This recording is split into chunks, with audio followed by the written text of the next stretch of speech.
Well, hello everyone. And I know, God, my hair's been just a hot mess lately because I've been a busy girl. And if you are wondering why the Battle Scars song wasn't playing, and yes, I still do have a bandage on my cheek. It's going to be a while before that excisement that the doctor had to do is healed enough to be presentable. But I turned it off yesterday and I apparently nixed the audio file. God, I do not like the way my hair looks. Let's just put it behind my ears. Oh, I've been a busy girl today.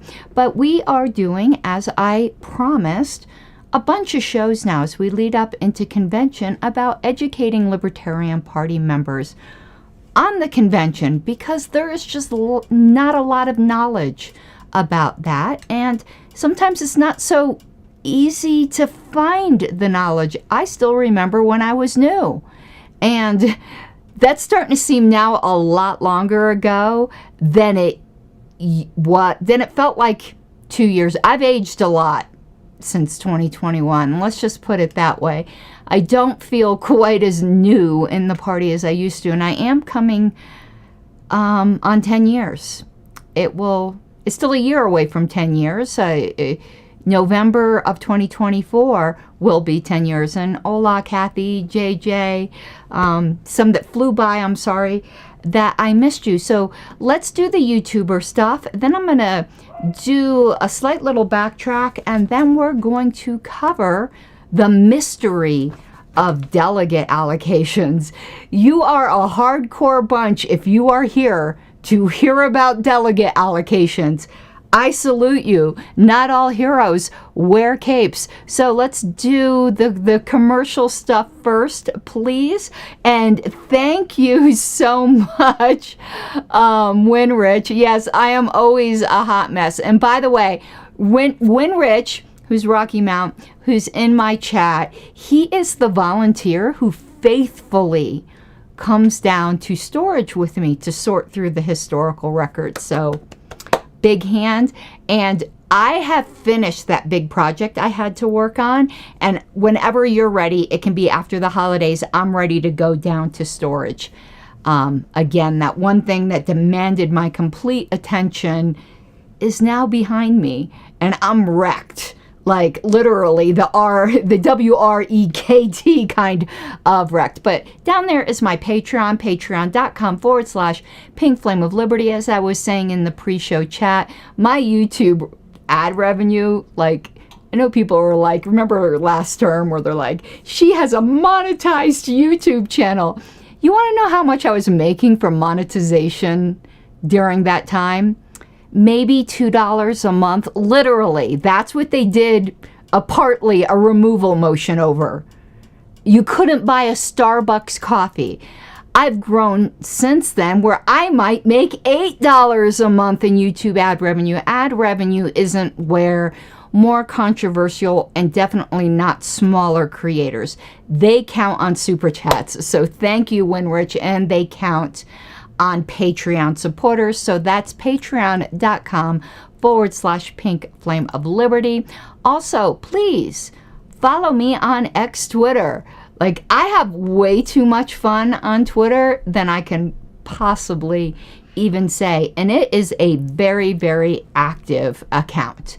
Much more active than my YouTube account. My Twitter account is much larger. I've got, I think, 24,000 followers on Twitter. So the tipping point, I think, for followers on Twitter is right around 10, and then you just start growing a lot, and your account gets a lot of activity. And I got there without ever getting retweeted by any major account, so I'm really, really enjoying it. And last but certainly not least, please subscribe to this channel if you have not already. Okay, let's backtrack a little to yesterday's show. I had invited questions if I did not cover everything about the super secret, and some events that I just found out about yesterday make that just even funnier, where some critics really have no problem with their super secret meetings. And I don't deny them the right to have their secret meetings. I'm just pointing out hypocrisy, not denying that people can have confidential meetings. You're not required to live your entire life in the public.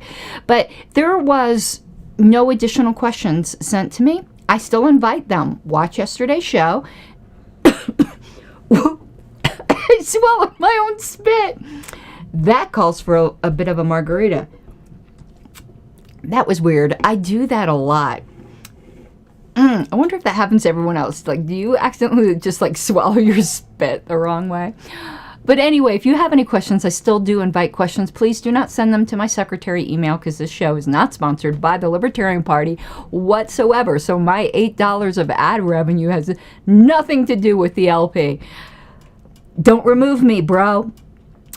Okay, so there's that. But there's also something else I wanted to bring up today that came to my attention. And I know some people might think I'm casting shade here. If you happen to know the names, it is only because you are a tiny, tiny group of people. I am not casting shade, and I will not be mentioning names. But it's because this happens all the time. And there's something I want to remind you guys. And Mike Seebeck, if you're watching, we have to do Cult of R1R again. If not, I'm going to just start doing my own parliamentary show, because our party needs it. And what I'm going to say now is a reason. I'm finding that so many people do not know the basics of how to calculate votes. And if your bylaws or your parliamentary rules have an unqualified vote description, say by a majority vote or with a majority vote, it's unqualified. That means the majority of those present, everyone seems to get that, and voting. That and voting is very important. Say you have a room full of 100 people that are qualified to vote. So they're all present, but are they all voting? This is where abstentions come in. The word abstain means literally not to vote. So in that room of 100 people, if 50 of them abstain, it only takes 26 to carry a motion, to pass a motion, because that is a majority of those present and voting. With 50 abstentions, only 50 people are both present and voting. You only need a majority of them. So in theory, in a room of 100 people, if 99 people abstain, a motion can pass with just one vote. Now, that doesn't happen. I'm giving you the extreme to prove a point. Now, also, if you're a chair calling for a vote and it's not a roll call vote, you're just saying, will all the ayes say aye, would all the nays say nay, or whatever, raise your hand, whatever your custom is, you do not call for abstentions, because to abstain means literally not to vote. Now, in a roll call vote, quite obviously, when you get to their name, they're going to say abstain. They might also say present. That's a whole other thing I got in a big fight with somebody about, where I just refused to dignify this ballot that I thought was just completely inappropriate, and I refused to just even whatever. So when they called me, and then there was a big argument as to whether or not I was allowed to say present. We can do that in another show. That was just me putting on a little show, to be honest with you. I was just so offended by the emotion. But anyway, and obviously in a roll call vote, someone's going to say abstain. But in any other kind of vote, you do not call for abstentions. And all of these errors happened today in a meeting I was in. Oh, let me give you another common error. And again, no shade on this chair. I've seen this in so many places, it's so common. Also, let's say you have a motion. In this case, it happened to be one that required 2/3 vote. It was a suspension of the rules. But this could happen in a vote with any vote threshold. And the chair called for those in favor, and 2 people, and this is a very small group, 2 people said aye, and then the chair declared it failed. And I was like, you can't declare it failed until you know how many no's there are, because everyone else could be abstaining, in which case it would pass. Now, it did fail because, once the no's were called for, it wasn't 2/3 yes. But you can't just assume because the two that said yes weren't 2/3 of the room that it would fail. Now, I also said an unqualified description, such as a 2/3 vote, a majority vote. Sometimes those thresholds will be qualified, such as a majority of the entire board. Then that's different. We're not getting into that. Those are much less common. I'm dealing with the common things. So I hope that helped you. And in your next meeting, you know again that, these are just, they're really simple concepts, but that doesn't mean anyone is stupid if they didn't know them. It can be a little bit arcane. Now you know. So now that I got that off my chest, are you ready for delegate allocations? Yay! Yay! And I see some wants to get back to a parliamentary show. So I could tell you what my plans are, and I'll probably still do this even if Mike wants to do the Cult of RONR again, because that show has its own flavor. It's very irreverent. It's very not safe for work. We tell a lot of dirty jokes and all that. I'm probably still going to be doing a solo parliamentary show because I am working on a parliamentary side hustle, as it were. I already have my domain name. I already have a lot of stuff prepared. It's going to be under the pink parliamentarian, which I think is very appropriate. So I'm going to be, and probably going to be mostly doing that on TikTok, going to be doing TikTok little short parliamentary shorts, because I think that could be helpful. But anyway, Mike, we need to go back, maybe even if it's just once a month, doing the Cult of RONR. People really enjoyed it. Okay, now we're going to get to delegate allocations. What is this that I'm holding? I'm going to pull up Lpedia because this is where you're going to be able to follow along and refer to this later. So let me make sure I have this on the screen. I do, and we're mostly going to be in Lpedia today. So let me share my screen, but I also want to put me on the screen because just staring at a document the whole time isn't very entertaining. There I am. I wanted to make sure I knew how to do that. So I'm going to put myself over my logo here. Okay. Now, hold on. I don't have my little preview. Just give me 1 second. I'm rearranging my little studio here. I know it's hard to explain, but I'm not really on my software right now. I'm on Chrome so that I can scroll through this document, but I still need to monitor my stream. Okay, sorry for the technical background. So if you go to lpedia.org and you go in the search bar, which is up here in the upper right, and you type in National Convention 2024, this is where you will get that information. By the way, please register for an account on Lpedia. Lpedia is a wiki, just like Wikipedia, which means if you have information, you can go and edit Lpedia. I would go take a look at the policies. If you go to the left-hand column, you'll see policies, and you'll see the rules for Lpedia. In some ways, they're very similar to Wikipedia. In other ways, they're a lot more lax. But if you put something inaccurate or slanted without giving like both sides of a story, or putting a disputed thing. Let me give you an example, and then we're going to go back to this. But if we look up my alleged past suspension, and a lot of people have read this article and it's like, who wrote that? It's pretty unbiased. I wrote it. I wrote it and tried to give all sides. But you'll notice up at the top of here, we put a disclaimer of disputed and controversial opinion. That's what we do, or material. That's what we do on things that were very controversial within the party. But if you go and read this document, you'll see that I do try to give both sides. But let's go back to the National Convention. Everything here should be pretty factual. And you edit it just like you do.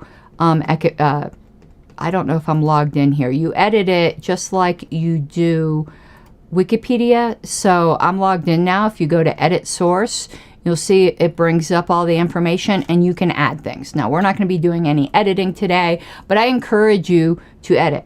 Where we are going to be going to, if you go down to the very bottom, you'll see documents. Here's where the minutes will eventually go and other convention documents. But so far, and they're generally prepared by the secretary, myself. So far you can see we have 3 important documents. The final delegate calculations worksheet, which we are going to be going over a little bit today. The delegate allocation manual, which is the main document we're going to be going over today. And for another show, we're going to talk about the region formation manual. Upcoming is a delegation chairs manual and a delegate manual. So yes, I am a little overachiever sometimes, but I want people to be educated. So first, let's just take a quick look at this final delegate calculations worksheet, but we're not going to be spending most of our time there. But just wanted you to see what that is. It's just a screenshot of my spreadsheet. And the yellow column is the total 2024 delegates. You're going to get to see this a whole lot closer when we go to the delegate allocation manual. So that's where we're going to go. That's what I'm holding in front of me. So you can see this is what your state chairs got. And it's about 9 pages. We're not going to read it, at least I don't think so. But we are going to go over the contents because now you know where to find it. And if you'd like to become more educated on the background procedures, because so much of this happens in the background and people just don't understand where these things come from. So there is a little bit of an introduction and something that's very important to know in all of these manuals. Of course, I try to be accurate to the bylaws, but none of these manuals supersede the bylaws. So I say right there, while every attempt was made to accurately and completely represent the party bylaws, the bylaws speak for themselves. In the event of a conflict or error herein, the bylaws prevail. Just wanted to make that clear. I don't think there's any contradiction with the bylaws here, but I am but human. Okay, so first I explained to the state chairs the methodology on how they get their delegates. Where do these numbers come from? And they come from our bylaws, Article 10.3. Your eyes may cross a little bit while we're going through these. I, again, have a spreadsheet that calculates these out. The state chairs got the actual raw spreadsheet to play around with, like, how would it look if we got 20 more national members? How would that affect our allocations? You know, they change one number and it would propagate out through the rest of the spreadsheet, as spreadsheets are supposed to do. So here's how your state party is entitled to delegates. You get 1 delegate for each 0.14% or fraction thereof of the total party, and that means national party, sustaining membership in that affiliate, provided that at least 1 such delegate must be a resident of that state. Hopefully in the future, all delegates have to be residents of those particular states, but our bylaws right now do not require it. It is up to the state party bylaws. Our bylaws do require, though, that at least 1 of your delegates lives in your state. And B, 1 delegate for each 0.35% or fraction thereof of the votes cast nationwide for the Libertarian Party candidate in the most recent presidential election cast in that affiliate state. So it's a combination of you get a certain fraction of a delegate for each of your national sustaining members, and you get another fraction for percentage, actually is more proper term, depending upon the percentage your state earned of the total votes earned for the presidential candidate in the United States. So here's the implications of it where some people get confused. So there's approximately 714 slices of a whole at 0.14% each, and approximately 280, I think that's a 6 there, slices at and that at 0.35% each. So an LP convention will have slots for at least 1,000 delegates. But because affiliates are credited for fractions thereof, meaning it rounds up, the maximum result always hovers around 1,050 delegates. In an ideal world, it would be perfectly 1,000, but because of that fraction thereof, it's always a little bit more in the allocations. So this year, there's a maximum number of 1,051 delegates. In 2022, it was 51. If I said 53, I was wrong. I was looking ahead. In 2022, it was 1,053. I think 1 year in recent memory, it was 1,047. It hovers around 1050. So, and I give a definition of what a sustaining member is when the cutoff date is for calculations, which is October 31st, which has passed. That is why your states know their delegates. Now, here's what's interesting, and I hope this changes this coming convention, but the number of alternates named shall not exceed the so the number of alternates your states get is 50, or the number of delegates allocated. So whatever the greater of those two numbers are. So if you get more than 50 delegates, you get more than 50 alternates. Most states do not get more than 50 delegates. There's only a few that do. So even if you're dealing with a state like Wyoming, I think gets 2 delegates, they still get 50 alternates. That is batshit to me. To me, the number of alternates you get should be equal to the number of delegates that you get. Maybe a little bit more, I don't know. So like Colorado, which has 31 delegates, should get 31 alternates. That's just my point of view. That is a bylaws change that is being proposed this year, if I remember correctly. Alrighty. And I talk about how percentages that are used for regional formation is sent in a separate manual. Now, here on the screen, let's see if we can make this larger. We can. And hopefully you guys are seeing this. Please let me know if for some reason you are not. I believe you are. Let me go over. Yep, you are. Okay, because I was on a different screen. Okay, so you can see I have it by state. And in the yellow column here, this is how many delegates each of the state affiliates get. For instance, if you're in Alabama, you get 13 delegates. And I give the numbers that this is based upon. So you had, if you're in Alabama, as an example, 153 national sustaining members as of October 31st. Then there's the percentage for regional allocation. That's not the same as the percentage of total party membership. Let me explain why that is really quickly. If you go down to the bottom here, you'll see other. Those don't count for regional formation. These are national party members that don't reside in any state. Perhaps right now they're living in another country, whatever it might be. They don't count for regional allocation percentages because they're not in a region. So that's why that's pretty specifically says percentage for allocations for regions. If you were dealing with percentages of the total, it would be slightly lower because of those 74 other whatever. So Alabama, based upon that calculation we just talked about of 0.14% or fraction thereof for each national sustaining member, they get 9 delegates. And that is not based upon the percentage for regional allocation. It is including that 74. That's why I explained that. And here is the presidential vote totals. In Alabama, that's the number that they got, 25,176. That's the percentage of the total for the country, and therefore they get 4 delegates based upon the 2020 vote.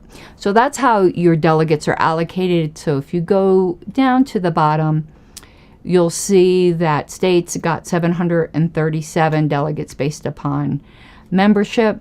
They got 314 based upon the 2020 vote. And right there, the total delegate allocation is 1,051 delegates. So that is the most that there will be entitled to vote on the convention floor at any one time. Alrighty, so then I did these little charts that are color-coded because, again, that's what I do. And you can see your state. Just some people I know are more, they like looking at spreadsheets. Some people are much more visual. They prefer to see things in a pictorial format. So, for instance, if you go to Colorado, my state,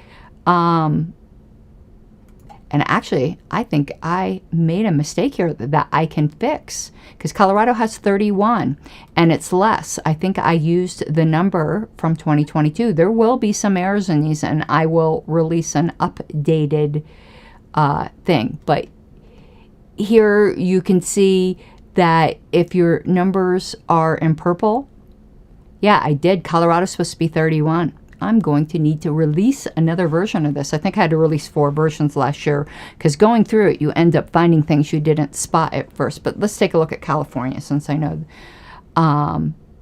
that is correct. So if it's in green, it means there was a net gain in delegates since 2022. If it's in purple, there is no change. And if it's in red, there was a net loss.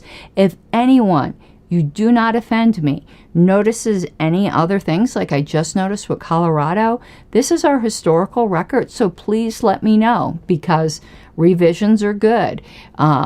Being able to catch these things and make sure the record is clear is exactly what we want. No, maybe I'm correct. Does Colorado get 33? I knew we were down.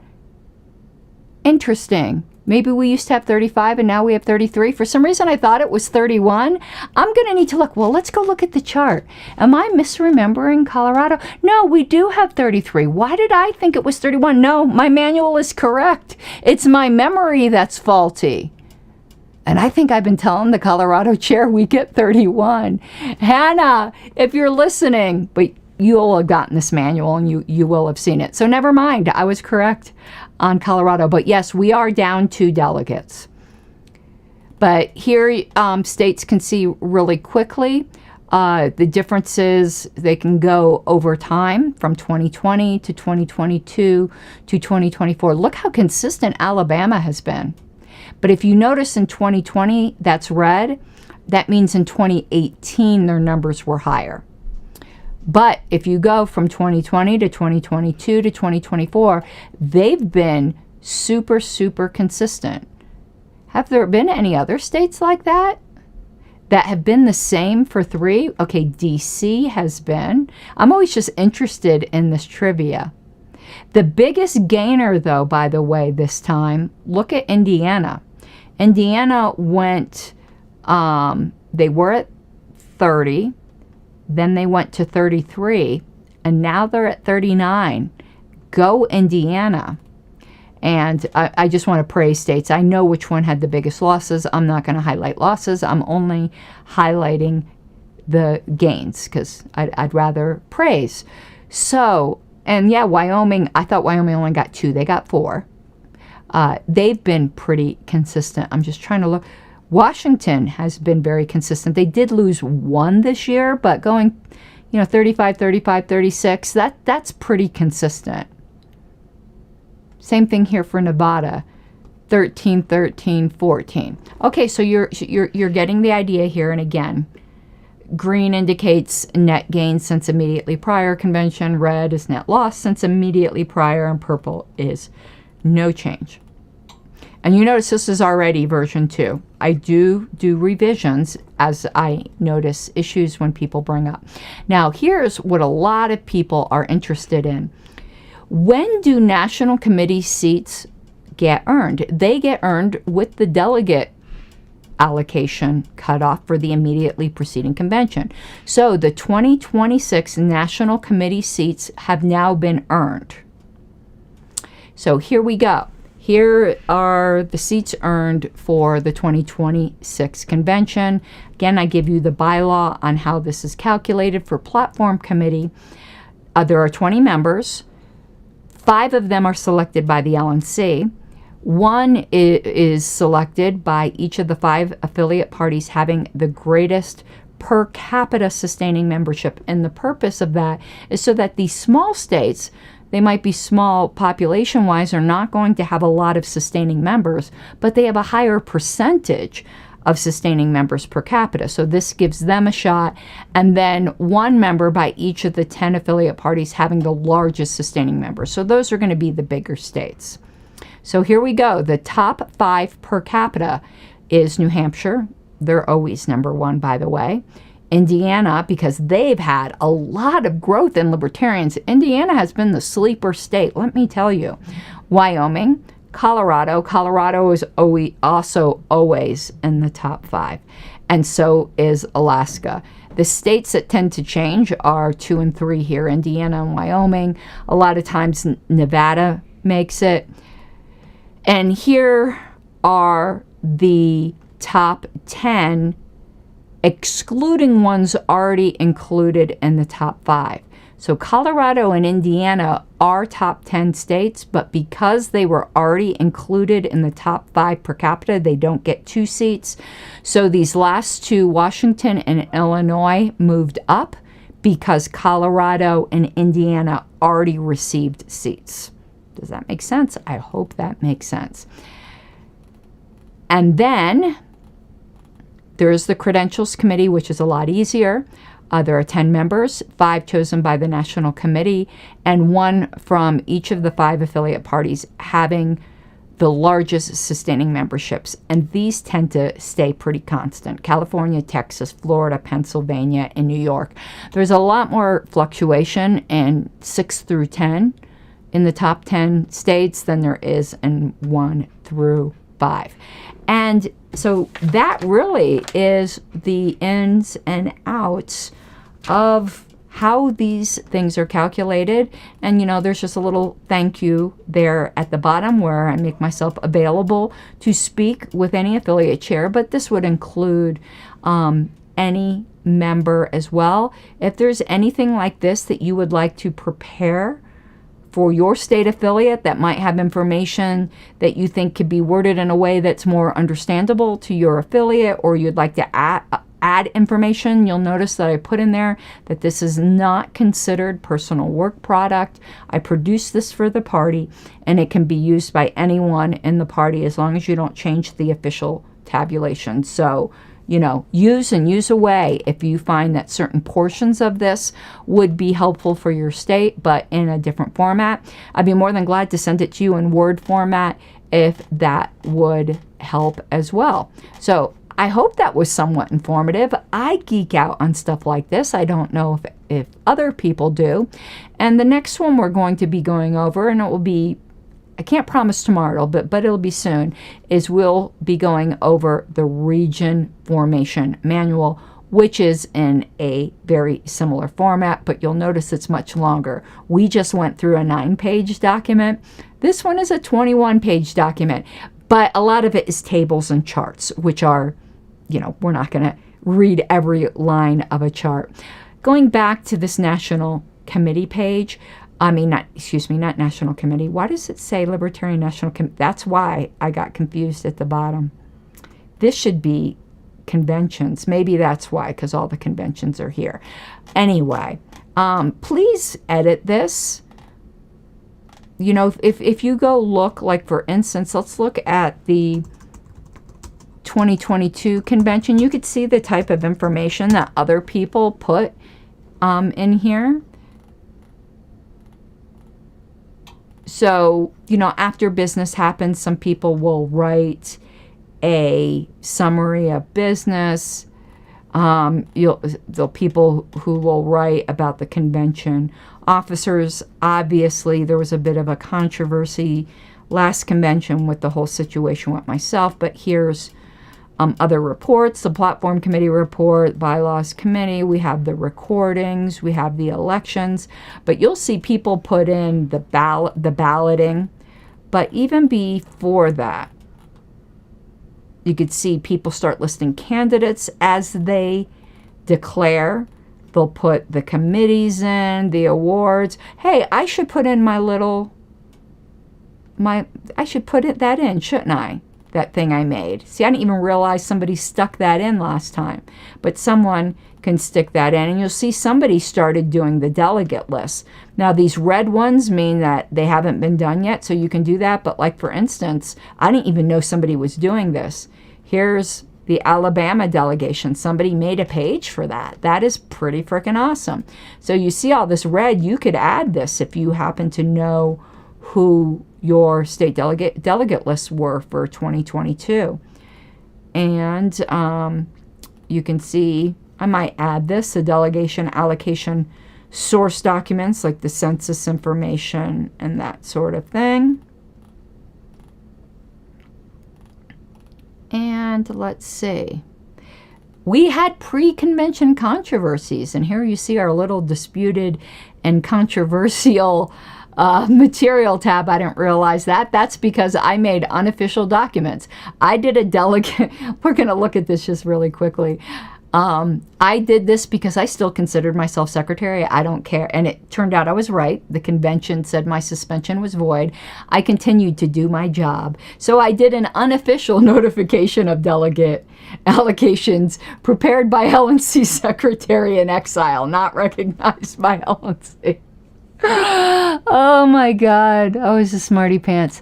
Okay, but anyway, you can take a look at all of that, the dispute over the logo, and you know, that controversy that had happened regarding convention speakers.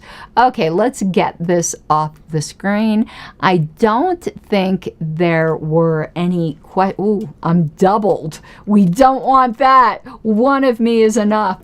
So I'm going to give it a moment to see if there are any questions in chat. If there are other convention things you'd like me to cover. Again, I will be covering the regional allocation manual. Yes, I was the shadow secretary. But I will say I did minutes for every meeting, whether they recognized me or not. I did my job to the best of my ability for that entire term. So we'll be covering those manuals I told you about, but anything else that you'd like me to cover that's a little bit mysterious to you about convention, let me know and I will plan a show on it. And I'll start doing some of my other commentary stuff too. I've just been so busy that I haven't really been listening to a lot of other shows. And yes, if any of you noticed, I'll admit this right up front, only one set of my fingernails is polished. I'm not a neat polisher, so I have to put that little latex, women know what I'm talking about, where you put it around your cuticle so you don't overpaint. So it takes me a really long time to paint my nails, and I only had time to do one hand. I'm going to be going to work tomorrow with just one hand painted. All right, that is it for this evening.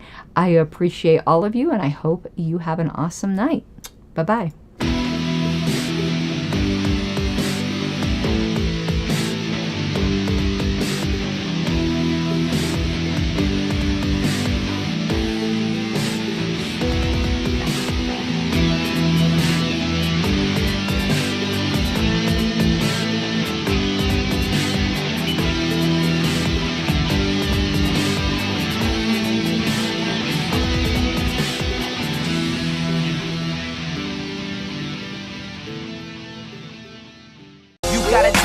Given, that's how we live it. Don't be mad at the system, it's simply how we've existed. I hear a lot of people talking like they politicians and choose to be an accountant because it's safe in the business.